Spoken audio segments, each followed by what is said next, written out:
Open mind गुरुजी channel में आपका फिर एक बार स्वागत है। तो आज के क्लास में जो हमारी सीरीज चल रही थी आईटीआई फर्स्ट ईयर के स्टूडेंट के लिए, जो निम्मी ने एमसीक्यू प्रोवाइड किए इलेक्ट्रिशियन ट्रेड के लिए, उनके जो न्यूमेरिकल है उस क्वेश्चन बैंक में, वो क्वेश्चन बैंक में न्यूमेरिकल की सीरीज चल रही है निम्मी की, वो भी आईटीआई फर्स्ट ईयर के स्टूडेंट के लिए। अगर आपका आईटीआई चल रहा है तभी भी आप ये क्लास अटेंड कर सकते हो, या तो आप कॉम्पिटिटिव एग्जाम की तैयारी कर रहे हो तो तभी भी ये क्लास अटेंड कर सकते हो। तो ये हमारा आज का चौथा क्लास है, मतलब 4 नंबर का क्लास है। ऑलरेडी इसके पहले 3 क्लास कंप्लीट हो चुके हैं, ठीक है।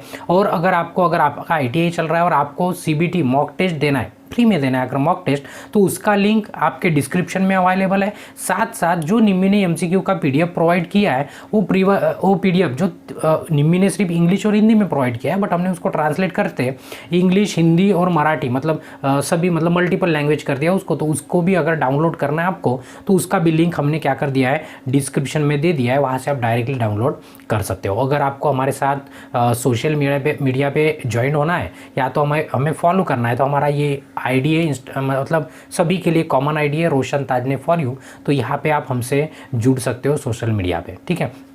और अगर अभी तक आप चैनल पे नए हो तो आपको क्या कर लेना है, चैनल को सब्सक्राइब कर देना है और बेल आइकन दबा के ऑल नोटिफिकेशन ऑन कर देना है, ताकि इस तरह का कंटेंट, इस तरह की वीडियो जब भी हम अपलोड करें तो आपको उसका नोटिफिकेशन मिल जाए, ठीक है। तो चलिए बढ़ते हैं हमारे मेन टॉपिक की तरफ।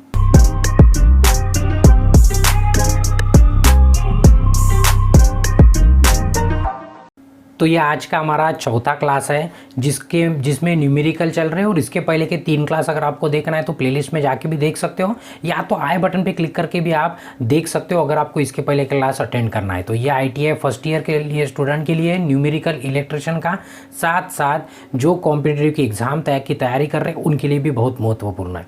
अगर आपको कॉम्पिटिटिव एग्जाम की तैयारी करना है और पूरा इलेक्ट्रिकल बेसिक से एडवांस तक अगर आपको सीखना है, तो उसके लिए हमने कोर्स बनाया विद्युत ब्रह्मास्त्र। आपको अगर इसके बारे में ज़्यादा जानकारी चाहिए तो आपको क्या कर देना है, ऐप को डाउनलोड कर लेना है और वहाँ से उसका इंट्रोडक्शन वाला वीडियो देख सकते हो अगर आपको ज़्यादा जानकारी चाहिए तो, ठीक है। तो हमारे जो न्यूमेरिकल चल रहे हैं तो उनके नंबर आपको बीच बीच में दिखेंगे, तो कोई दिक्कत नहीं है। ये हमारा आज का पहला क्वेश्चन है आज के क्लास का। भले यहाँ पे नंबर भी पहला होगा, बट तभी भी आज के क्लास का पहला है, कभी नंबर कोई भी हो सकता है, उससे कोई ये नियम है, ठीक है। तो अभी देखिए आगे बढ़ते हैं अभी क्वेश्चन की तरफ। तो क्वेश्चन 2 लैंग्वेज में रहेंगे, हिंदी और इंग्लिश में। जो कॉमन सा इंस्ट्रक्शन है, शुरुआत में नहीं दिया शायद, तो अभी बोल दिया हमने। तो देखिए, कैलकुलेट द टोटल कैपेसिटेंस, मतलब ये कैपेसिटर वाले क्वेश्चन स्टार्ट हो रहे हैं, मतलब मैग्नेट और कैपेसिटर ये कंबाइन हो रहा है, मतलब ये वाला चैप्टर के अभी न्यूमेरिकल स्टार्ट हो गए। तो कैपेसिटर निकालना है हमें, टोटल कैलकुलेट करना है कैपेसिटर। तो हिंदी में भी देखेंगे, परिपथ की कुल संधारिता निकालना है। संधारिता क्या करना है, कुल निकालना है कि टोटल कैपेसिटेंस निकालना है, जो भी होगा, मतलब सी इक्विवेलेंट का वैल्यू हमें निकालना है, ठीक है। डायग्राम देखिए, उसमें दिख नहीं रहूँगा तो हमने बड़ा कर दिया है। ये पूरा माइक्रोफैराड में, क्या में माइक्रोफैराड, और माइक्रो मतलब कितना होता है तो शायद हमने पढ़ा दिया है, बट तभी भी बता देंगे। माइक्रो यानी कि 10 टू पावर क्या होता है, -6 होता है, मतलब 10 का पावर कितना होता है, -6 होता है, ठीक है। तो अभी कैलकुलेट करना, जैसे हम रेजिस्टेंस कैलकुलेट करते थे उस तरह से अभी देखो, इसको कैलकुलेट करने का एक सीधा सा तरीका है कि 1/C इक्विवेलेंट, जो ट्रेडिशनल तरीका है, ठीक है। बट हम कोशिश करेंगे कि इससे भी सिंपल में आपको बताएं। वो होता है कि लिख देंगे 1 एक कैपेसिटर की वैल्यू, यानी कि 1/30 + 1/10 + 1/30, इस तरह से लिखेंगे। और इनको कैलकुलेट करके हम क्या करेंगे, टोटल निकाल देंगे, इक्विवेलेंट टोटल निकाल देंगे। बट इसमें क्या होता है कि दो अगर है तो बड़ा सिंपल होता है, बट 3 होता है तो थोड़ा सा डिफिकल्ट जाता है। तो यहाँ पे क्वेश्चन बनाने वाले भी इस तरह से बनाते हैं कि ज़्यादा टाइम ना ले, मतलब आधे घंटे में थोड़ी ना सॉल्व करना है, कुछ मिनट में सॉल्व करना है, हमें कुछ सेकंड में सॉल्व करना है। इसलिए तो यहाँ पे एक ट्रिक होती है, अगर कैपेसिटर हमारा सीरीज में है ना और उनका वैल्यू अगर सेम है, ये ट्रिक अभी सेम रेजिस्टेंस में भी फॉलो करते हैं, बट पैरेलल वाले रेजिस्टेंस में। और क्यों, तो आपको पता है रेजिस्टेंस और कैपेसिटर क्या होते हैं, दोनों भी क्या होते हैं, उल्टे होते हैं। तो कैपेसिटर में अगर कैपेसिटर सीरीज में और उनका अगर वैल्यू सेम है, तो उनका अगर आप टोटल रेजिस्टेंस निकालेंगे ना तो उससे आधा हो जाता है, यानी कि हो जाएगा 15 माइक्रोफैराड हो जाएगा, मतलब 15 माइक्रोफैराड।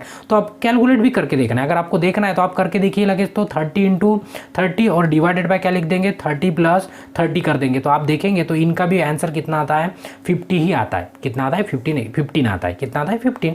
तो हम सिंपल तरीका करने के लिए हम क्या कर देंगे, इसको 15 कर देंगे, ठीक है। मतलब ये 15 मतलब क्या हो गया, हमारे 2 ही बचेंगे हमारे पास। ये दोनों का हमने इक्विवेलेंट निकाल दिया 30 का, तो कितना आ गया, 15 आ गया। आप कैलकुलेट करके देख सकते हो, इसका भी आपको 15 मिलने को होना यानी कि मिल ही जाएगा। तो अभी बचे 2 हमारे पास, एक 15 है और दूसरा कौन सा है हमारे पास, 10 माइक्रोफैराड है। कितना है, 10 माइक्रोफैराड। तो दोनों को भी क्या कर देना हमें सीरीज में। तो सीरीज का कैलकुलेशन कैसे होता है, जैसे रेजिस्टेंस के पैरेलल में होता है वैसे ही इसका सीरीज में होता है। तो क्या कर देंगे, देखो 15 मल्टीप्लाइड बाय 10 और डिवाइडेड बाय क्या कर देंगे 15 प्लस 10 कर देंगे, 15 प्लस 10 और 15 इंटू 10। तो इसका कैलकुलेशन अगर करते हो तो क्या होता है नेक्स्ट स्टेप में होता है, ये होता है 150 डिवाइडेड बाय 15 और 10 कितने होते हैं 25 होते, तो ये हो गया 25 और 25 से अगर डिवाइड करते हो इससे तो डायरेक्ट डिवीजन होता है। कितना आता है इसका आंसर 6 आता है। कितना आता है 6। तो 6 वाला देखेंगे तो 6 माइक्रोफैरड, मतलब ये होगा माइक्रोफैरड। ये माइक्रोफैरड क्यों है, क्यों, तो हमारा जो गिवन था ना ये भी काय में था, माइक्रोफैरड में था। तो इसलिए इसका 6 माइक्रोफैरड आंसर आएगा। तो इसका बी आंसर क्या रहेगा, बिल्कुल सही रहेगा। ठीक है, तो चलिए नेक्स्ट क्वेश्चन की तरफ। क्वेश्चन नंबर 3 है what is the capacitance value. और से आपको है ना कैपेसिटेंस की वैल्यू निकालना है। तो कुछ जो देखे वो देख लेंगे कि कैपेसिटर दैट रिक्वायर्ड, यहाँ पे चार्ज देखे कूलम में 0.5 देखे, मतलब चार्ज यानी कि क्यू होता है कितना होता है 0.5 कूलम देखे। ठीक है, कूलम चार्ज का यूनिट होता है कूलम। ठीक है, और चार्ज देखे और वोल्टेज देखे, हमें वोल्टेज कितना देखे है 35 देखे। कितना देखे है 35। तो हिंदी में भी पढ़ लेते इसको, क्या है एक संधारित्र का धारिता मान क्या होगा, मतलब आपको सी का वैल्यू निकालना है, कैपेसिटेंस का वैल्यू निकालना है, इक्वल टू क्वेश्चन मार्क लिख देंगे। यदि वोल्टेज कितना है 35 वोल्ट है और उसका जो चार्ज है मतलब जो आवेश है, आवेश कितना है 0.5 कूलम है, मतलब हमें दो चीजें देखे, एक देखे चार्ज और दूसरा देखे हमारे पास वोल्टेज। तो इसके लिए फार्मूला क्या होगा आपको पता है, बेसिक सा फार्मूला क्या होता है, सी इक्वल टू क्या होता है क्यू बाई वी होता है। क्या होता है C equal to Q by V. तो चार्ज अपॉन वोल्टेज यानी कि हमारा कैपेसिटेंस होता है। तो कुछ नहीं करना, बड़ा सिंपल है, फार्मूले में पुट कर दो क्यू का वैल्यू कितना है, Q का वैल्यू है 0.5 और डिवाइडेड बाय वोल्टेज कितना है 35। बस अभी आपको कुछ नहीं करना है, अभी इसको आपको कैलकुलेशन करना है। अभी कैलकुलेशन कैसा करेंगे, 0.5 को आपको क्या करना है डिवाइड करना है 35 से। किससे करना है 35। तो अभी फिलहाल के लिए हम क्या करते थे, मतलब आप देखिए अभी ये सब कैलकुलेशन बताने के लिए ना समय लगता है। अगर आपको कैलकुलेशन खुद ही करना है तो वीडियो पॉज कर देना है और खुद कैलकुलेशन करके देखना है और वीडियो को क्या कर देना है, मतलब क्लास को आगे आगे फॉरवर्ड कर देना है आपको। ठीक है, अगर नहीं जमता है तो आपको पूरा देखना है, नहीं तो पूरा देखने की जरूरत नहीं पड़ेगी आपको। ठीक है, तो इसको हम ये क्लियर करा देते हैं थोड़ा। ठीक है, तो क्या हो जाएगा हमारा 0.5 को हमें क्या करना है डिवाइड करना है, कितने से 35 से डिवाइड करना है। तो अभी 35 से डिवाइड करेंगे 0.5, तो ये बड़ा डिफिकल्ट है ना, 0.5 तो कम है। तो अभी क्या करते हैं, ये जीरो का है ना, ये पॉइंट को है ना हम एक टर्म और ये दो टर्म इधर खिसका देते हैं। ध्यान में रखिए हमने क्या कर दिया, आपके राइट साइड में उसको खिसका दिया है। आपके राइट साइड में यानी कि आपका राइट साइड किधर है, देखिए हमारा राइट यानी कि आपका लेफ्ट होता है, तो आपके राइट साइड की तरफ खिसका दिया है बराबर। तो 2 डिजिट, तो ये क्या बन जाएगा हमारा, ये 2 डिजिट चला जाएगा तो ये हो जाएगा 5 0 हो जाएगा, मतलब यहाँ 5 पॉइंट हो गया, उसके बाद और एक डिजिट आगे सरका दिया तो ये क्या हो गया 50 हो जाएगा हमारा। मतलब ये 2 बार 2 पॉइंट एक्सटेंड करेंगे। तो देखिए और समझाते थे 0.5 था, इसको क्या करना है एक बार और 2 बार हमें आगे करना है। मतलब क्या हो जाएगा, यहाँ पे बहुत सारी जीरो लगे तो यहाँ पे क्या बन जाएगा, ये 5 0 बन जाएगा। ये मतलब ट्रिक है शॉर्टकट कैलकुलेशन करने की, आपको जो आता है आप उस तरह से कर सकते हो। ठीक है, तो ये क्या हो जाएगा 50 हो जाएगा। तो अभी इसको हम आसानी से 35 से भी डिवाइड कर सकते हैं। तो 35 से अगर डिवाइड करेंगे तो देखिए ये हो गया हमारा 35। 150 को डिवाइड करना है 150 नहीं 50 को डिवाइड करना है, तो ये एक बार डिवीजन होता है पहले, तो यहाँ पे आ जाएगा 35 डिवाइडेड बाय कितना बचा यहाँ पे 15। और से भी देखेंगे तो डिवीजन नहीं होता है, तो क्या देंगे यहाँ पे पॉइंट देंगे और यहाँ पे 0 दे देते। ये बेसिक सा कैलकुलेशन है आपका आने होना। ठीक है, 35 का भी 150 में भी डिवाइड करना है तो कितनी बार हो सकता है, मतलब 4 बार जा सकता है। मतलब 35 इंटू 4 कितना होता है 140 होता है 140। तो ये 4 बार हो सकता है, तो ये 140 और यहाँ पे 10 बच जाएगा। इस तरह से आगे आगे जाता है, ज़्यादा कैलकुलेशन करने की जरूरत नहीं, इसी में हम निपटा देंगे। देखिए हमें मिल गया 1.4, समझो कि इसके आगे 0 0 और इसके बाद में भी 0 0 है जो भी है। तो हमने क्या किया था, पहले इसको इधर सरकाया था 2 पॉइंट, तो अभी क्या करना है वापस इधर सरकाना है हमें 2 पॉइंट। तो यहाँ पे है तो इसको 1 पॉइंट इधर करेंगे और 1 पॉइंट इधर कर देंगे, मतलब हमारा मिल जाएगा 0.01 और इसके बाद है 4। ठीक है, तो ये वाला आंसर मिलेगा। तो 0.04 वाला देखेंगे तो कहाँ पे ए पे, तो हम इसको ए वाले को अपना आंसर मान सकते हैं। ए वाला क्या हो सकता है हमारा आंसर हो सकता है, यानी कि आंसर होगा ही 100%। ठीक है, तो इस तरह से कैलकुलेशन करना है, तो आप अपने ट्रिक से करते जाइए, जरूरी नहीं कि हम जैसे पढ़ा रहे वैसे ही आपको करना है करके, आप अपने तरीके से कर सकते हो। ठीक है, उसके बाद नेक्स्ट है calculate the total value of capacitance. Capacitance का कुल वैल्यू निकालना है, तो वो कैसे सीरीज में कनेक्ट है। तो देखेंगे संधारिता की गणना कीजिए, मतलब कुल कैपेसिटेंस निकालना है, श्रेणी परिपथ है यानी कि सीरीज वाला सर्किट है। तो यहाँ पे एक बात ध्यान में रखना है आपको कि देखेंगे यहाँ पे, तो यहाँ पे लिखा है 10 माइक्रोफैरड लिखा है। ठीक है, मतलब ये माइक्रो मतलब क्या होता है इंटू 10⁻³ होता है, सॉरी 3 नहीं -3 होता है। ठीक है, और आंसर में देखेंगे ना, यहाँ पे माइक्रो फैराड है, यानी कि माइक्रो यानी कि क्या होता है 10⁻⁻6 होता है। तो क्वेश्चन में वैल्यू अलग है और आंसर में वैल्यू अलग है, तो बराबर कॉन्सेंट्रेशन से ध्यान रखना है। जब भी ऐसे होगा कोई दिक्कत नहीं, वैल्यू अलग भी हो सकती है तो हमें फिर बाद में कन्वर्ट करना होता है। बट अभी फिलहाल के लिए पहले कैलकुलेशन करके देख लेते। जैसे हमने इसके पहले आपको ट्रिक बताया कि ज़्यादा ये नहीं करेंगे, मतलब ज़्यादा लंबा नहीं करेंगे हम शॉर्टकट में। इसको सॉल्व करने का तरीका क्या है कि ऐसे भी कर सकते हो आप, क्या कर सकते हो 1/c इक्विवेलेंट कर सकते हो और इक्वल्स टू, जैसे अभी लिख देंगे 1/10 प्लस लिख देंगे और से 1/10 प्लस लिख देंगे 1/20। इसका कैलकुलेशन करते बैठो, आपका लंबा कैलकुलेशन होगा, पेज भर जाएगा। अभी एलसीएम वगैरह निकाल के फटाफट भी कर सकते हो आप, बट हम जानबूझ के हम ऐसा नहीं बताते क्योंकि तो हर किसी को ये सब नहीं जमता है ना, सिंपल करने को। देखो अगर ये सेम वैल्यू है तो ये सब करने की जरूरत नहीं, अगर नहीं है तो फिर आपको ये सर्कस करनी पड़ेगी, इसके ऊपर कोई सोल्यूशन नहीं है, ठीक है। अगर कैपेसिटर सीरीज में लगा के और उनका अगर सेम वैल्यू है तो उनका टोटल अगर निकालते हैं ना, वो आधा हो जाता है, डायरेक्ट आधा हो जाता है, यानी कि 10 है ना, तो ये क्या हो जाएगा 5 हो जाएगा, ये माइक्रो फैराड हो जाएगा, ठीक है। ये माइक्रो नहीं मिली फैराड हो गया, ठीक है। 5 हो गया क्यों, तो 10 था ना। कैलकुलेट भी करके आप दे सकते हो। अगर 2 है पैरेलल सीरीज में तो कैपेसिटेंस को कैसे करते हैं 10 × 10 और डिवाइडेड बाय क्या कर देंगे 10 + 10 कर देंगे, तो कितना होता है हमारा, ये ऊपर में 10, ये नीचे में आ जाएगा 20, तो आप डिवाइड करके देखेंगे तो आपको कितना मिल जाएगा 5 मिल जाएगा, क्योंकि ऊपर में कितना आता है 100। तो इसी तरह से अभी प्रूफ करके दिखाने की आपको जरूरत नहीं है। तो इसका कितना आ गया टोटल, कुल मिला के कितना आ गया 5 मिली फैराड आ गया इसका, मतलब ये दोनों का मिला के। अभी इसके साथ कौन है, सिर्फ ये वाला है सीरीज में। अभी और से दोनों का कैलकुलेशन करेंगे। दोनों का कैसे होता है, कैपेसिटर ऊपर में मल्टीप्लीकेशन और नीचे में डिवीजन, तो क्या हो जाएगा 5 × 20 और डिवाइडेड बाय 5 + 20 हो जाएगा, इस तरह से हो जाएगा। तो फिर क्या होता है, तो देखिए इक्वल्स टू 5 × 20 कितना होता है, 5 × 20 होता है 100 होता है, ये हो गया 100 डिवाइडेड बाय 5 + 20 कितना होता है 25 होता है। तो अभी देखेंगे कैलकुलेट करके तो कितना बचता है, 25 से 100 में डिवीजन डालेंगे तो 4 आता है, मतलब यहाँ पे 4 आ गया। बट ये भी क्या आ गया, मिली फैराड आ गया। बट आप देखेंगे तो क्वेश्चन में मिली फैराड है भी नहीं, और इसको अगर माइक्रो में कन्वर्ट करने की कोशिश करेंगे 10⁻³ है। अगर आप इसको 10⁻⁶ करने की कोशिश करेंगे तो ये क्या हो जाएगा, यहाँ पे पॉइंट है तो ये पॉइंट 1 2 3 बार इधर चला जाए, मतलब 0.004 × 10⁻⁶ ऐसे हो सकता है। लेकिन ये वाला भी ऑप्शन देखेंगे ना तो इसमें है ही नहीं।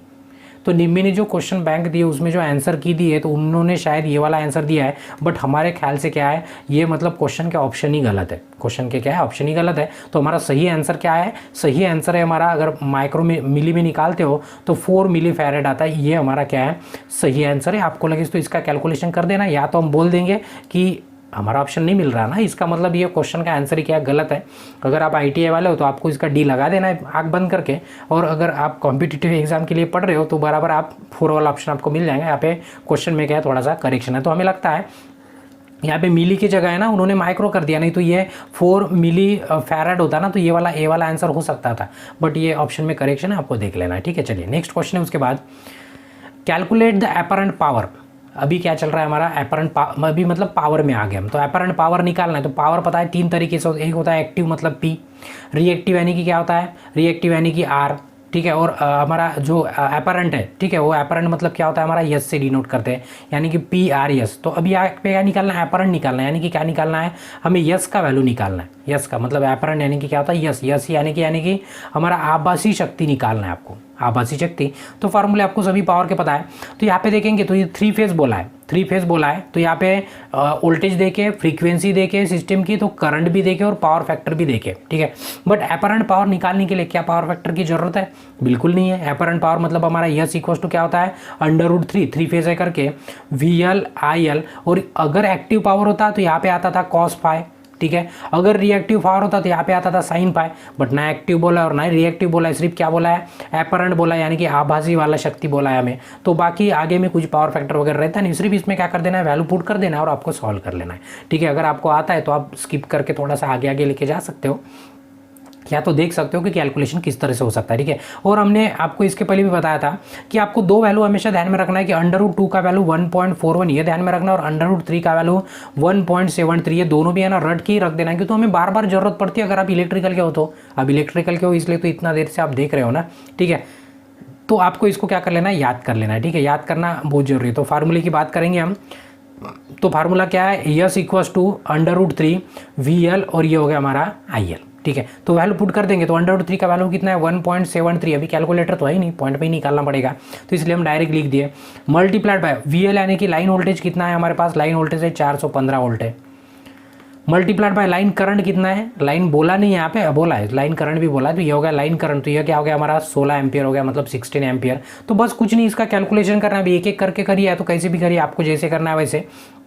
तो हम दोनों का सिर्फ कैलकुलेशन करेंगे। तो देखिए दोनों का कैलकुलेशन इस तरह से करेंगे कि ये पॉइंट फिलहाल भूल जाते हैं, ये पॉइंट भूल जाते हैं, तो यहाँ पे लिख देते हैं 415 और उसको मल्टीप्लाई कर देते हैं 173 से, ठीक है। तो अभी पॉइंट फिलहाल भूल गए, ध्यान में रखना, पॉइंट भूलेंगे तो पूरा गड़बड़ हो जाएगा हमारा।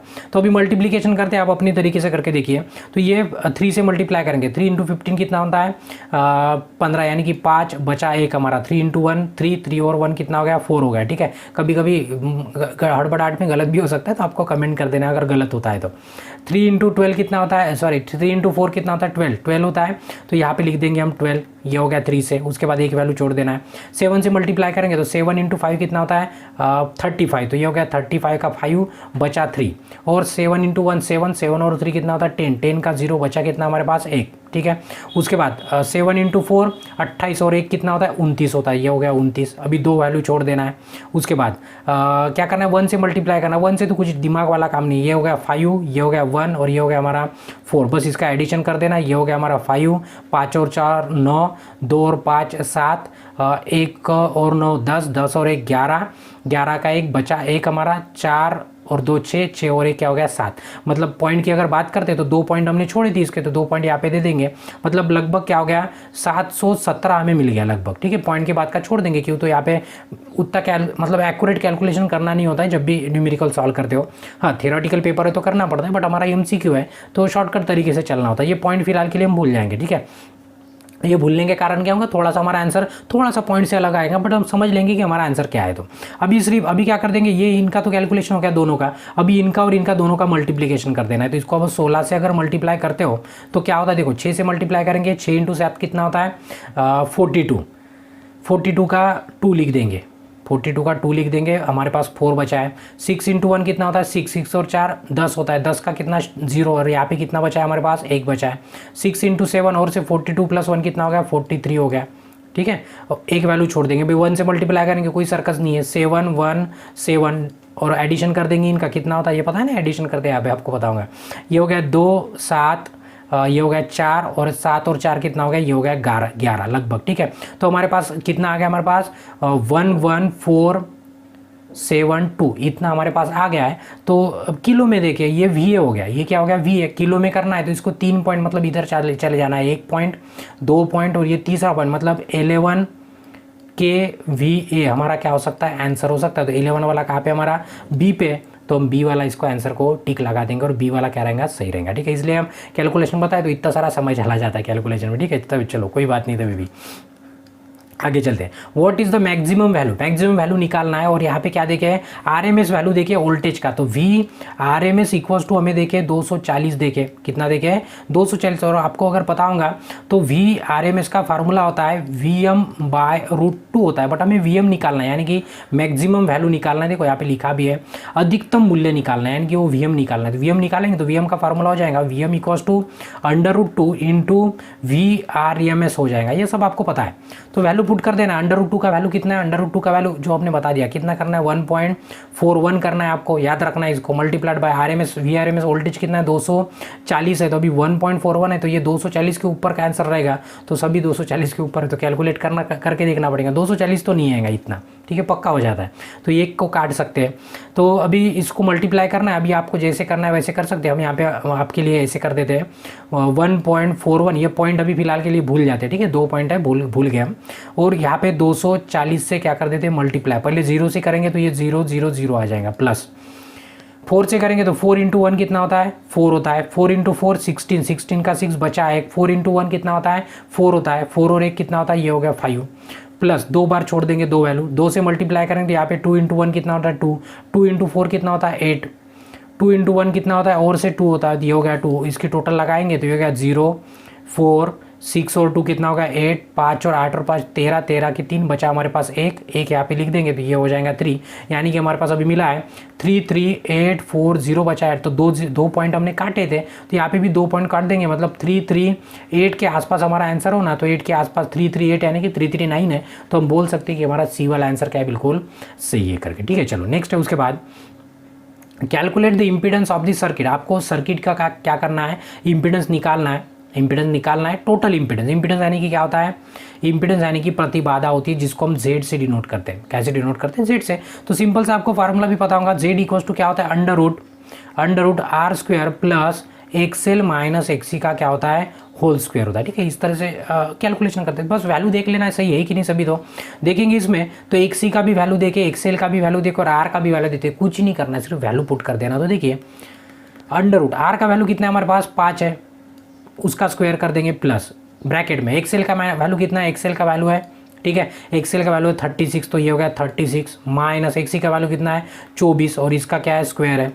ठीक है, तो आगे में अंडर रूट 5 का स्क्वायर और अंदर में प्लस। ठीक है, 36 में से 24 गए, कितने बचेंगे हमारे पास, ये 24 गए तो ये हो गया 10 और ये 12 बच जाएंगे, 12 का क्या हो जाएगा स्क्वायर हो जाएगा। ठीक है, तो इसको आगे में कैलकुलेट करते हैं। तो 5 का स्क्वायर कितना होता है 25 प्लस 12 का स्क्वायर कितना होता है 144, मतलब 144। तो ये दोनों का अगर एडिशन करते हो तो क्या आता है हमें एडिशन, अंडर रूट में 5 और 4 9, मतलब 169 आएगा। कितना आएगा 169, और अंडर रूट 169 मतलब ही कितना होता है 13 होता है। कितना होता है 13, वो हम बोल देंगे या तो 13 बोल देंगे। तो 13 वाला आंसर कहाँ पे, सी पे। तो हमारा सी क्या रहेगा, बिल्कुल सही आंसर रहेगा। ठीक है, चलिए नेक्स्ट है उसके बाद कैलकुलेट द लाइन करंट। हमें लाइन करंट निकालना है अभी, लाइन करंट यानी कि IL निकालना है। तो यहाँ पे भी देखेंगे लाइन धारा की गणना कीजिए। लाइन धारा मतलब क्या होता है हमारा IL होता है। तो यहाँ पे देखेंगे आप वोल्टेज भी देखे, फ्रीक्वेंसी भी देखे और ये बैलेंस लोड है। ठीक है, 300 वाट मतलब पावर भी देखे। ठीक है, ये पावर भी मिल गया हमें, वोल्टेज भी मिल गया, फ्रीक्वेंसी भी मिल गया। ऐसे यहाँ पे आपको लिखते जाना है कि क्या क्या मिला है। देखो IL हमें निकालना है, इसमें देखेंगे तो वोल्टेज देखे, ठीक है, उसके बाद हमारे पास फ्रीक्वेंसी भी देखे, उसके बाद हमारा पावर भी देखे 3000 वाट, उसके बाद पावर फैक्टर यानी कि पावर फैक्टर लिख देते हैं, तो कॉस फाई का भी वैल्यू देखे। और यहाँ पे बोला है कि कनेक्टेड इन स्टार, स्टार में कनेक्शन है, ये भी हमने अभी मान लिया है। तो अभी हमें क्या करना है कि लाइन करंट निकालना है। तो अभी सब कुछ देखे तो हम पावर का फार्मूला लगा सकते हैं। क्या है हमारे पावर का फार्मूला, P इक्वल्स टू हो जाएगा under root 3 VL IL cos phi हो जाएगा। क्या हो जाएगा, cos फाई यानी कि पावर फैक्टर। तो इसमें से हमें IL का वैल्यू निकालना है। तो IL अगर इक्वेट करते हो तो क्या हो जाता है, IL इक्वल्स टू बाकी की टर्म अगर उधर लेके गए तो क्या होगा, P डिवाइडेड बाय P और बाकी का उधर लेके जाएंगे, ये 3 भी उधर जाएगा, VL भी उधर जाएगा और ये cos फाई भी उधर जाएगा, सब कुछ चला जाएगा। तो क्या होगा अंडर रूट 3 और से क्या हो जाएगा यहाँ पे मल्टीप्लाइड बाय VL हो जाएगा और मल्टीप्लाइड बाय क्या हो जाएगा cos फाई हो जाएगा। तो देखिए आगे में पावर का वैल्यू कितना है 3000 है, तो यहाँ पे 3000 लिख देंगे डिवाइडेड बाय अंडर रूट 3 जैसे कि वैसे मल्टीप्लाइड बाय VL का वैल्यू कितना देखे, वोल्टेज का 415 है, तो यहाँ पे लिख देंगे 415 और मल्टीप्लाइड बाय कितना है पावर फैक्टर cos फाई कितना है 0.8 है शक्ति गुणांक, तो यहाँ पे लिख देंगे 0.8। तो आपको क्या करना है, इसका कैलकुलेशन करके देखना है और देखना है कि 5.2 के आसपास इसका आंसर आता है क्या, चेक कर लेना है। क्यों तो अभी डिवीज़न में तो इसका बड़ा कैलकुलेशन हो जाएगा, तो उसका बहुत समय लग जाएगा ना, उतना समय हम गवाएंगे नहीं और उतना वीडियो लंबा करने की ज़रूरत नहीं है। बट आपको कैलकुलेशन कर देना है और कैलकुलेशन करने के बाद कमेंट में बता देना है कि सही में इसका आंसर इतना आ रहा है क्या, आ रहा है तो ठीक है, नहीं आ रहा तो कितना आ रहा है आपको कमेंट कर देना, ताकि कुछ हो सके तो हम पेपर के सॉल्व करके आपके साथ शेयर भी कर सकते हैं। ठीक है, तो ये आज के क्लास का आखिरी न्यूमेरिकल था, ऐसे बोल सकते हैं। तो अभी आपको क्या करना है, अगर वीडियो अच्छा लगा है तो वीडियो को एक लाइक करना है, आपके ज़रूरतमंद दोस्तों के साथ शेयर करना है और आपके मन में कोई सुझाव है, डाउट है तो आप क्या कर सकते हो, कमेंट भी कर सकते हो। और अभी तक अगर आपने चैनल को सब्सक्राइब नहीं किया तो आपको क्या करना है, चैनल को भी सब्सक्राइब करना है और इसके बाद का क्लास अगर आपको देखना है तो नेक्स्ट वीडियो पर क्लिक करके आप देख सकते हो। तब तक के लिए ब्रेक लेते हैं, धन्यवाद।